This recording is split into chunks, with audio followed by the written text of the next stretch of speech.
Assalamualaikum, salam sejahtera and welcome back to Shoot DIY channel. Okey, pada video kali ni pernah tak korang bawa kereta dan bila lalu selekor ataupun macam belok kan ke kanan, dia bunyi macam ni.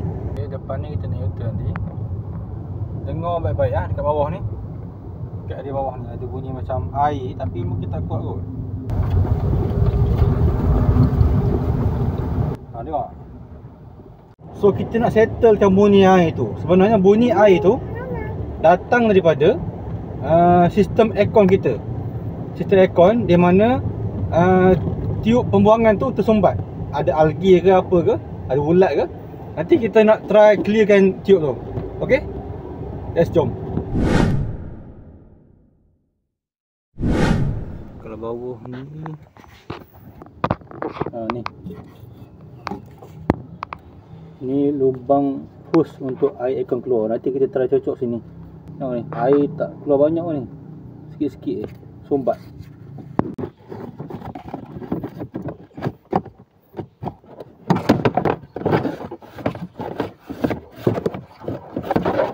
Bila air banyak, bila kita belok kanan tu, dia sampai terkena bilah ni. Bilah blower ni. So kita kena keluarkan air dalam ni. Sekarang aku dah ready lah. Ni absorber ni, pamper anak aku yang dah buang getah tu. Okay, so sekarang kita ready untuk cabut. Bismillah.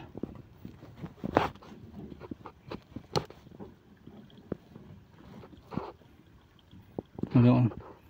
Wih, kotor. Oh, sumbat ni kena bersihkan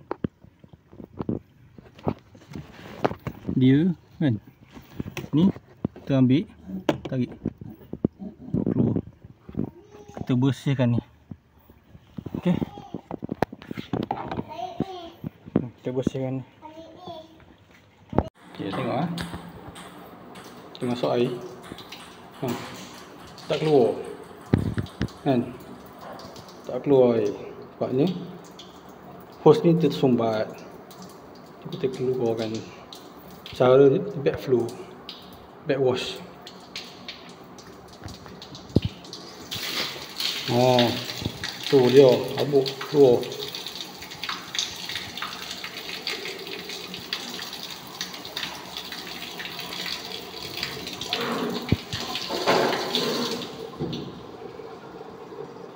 Settle. Nampak tu, air dah keluar. Maknanya sini pun ada sumbat juga ni. Kita kena korek ni, sumbat ni. Masukkan tali ni. Masuk tali ni.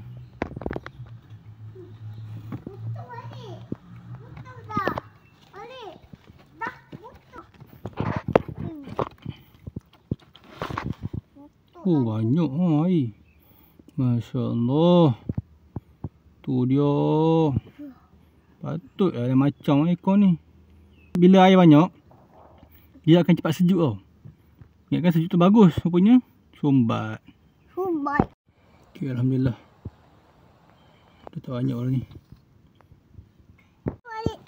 Terbakar ni. Asyap ni. Ni terbakar ni. Terbakar mana tu?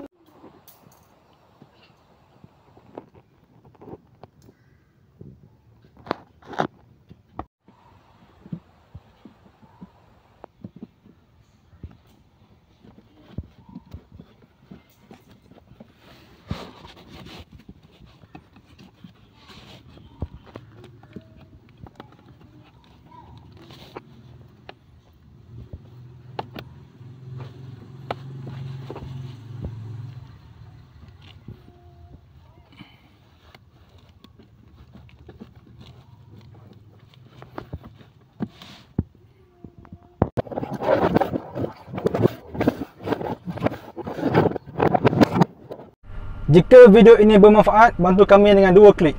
Klik butang like dan klik butang subscribe kat bawah tu. Okay? Jumpa lagi di video yang akan datang, InsyaAllah. Assalamualaikum.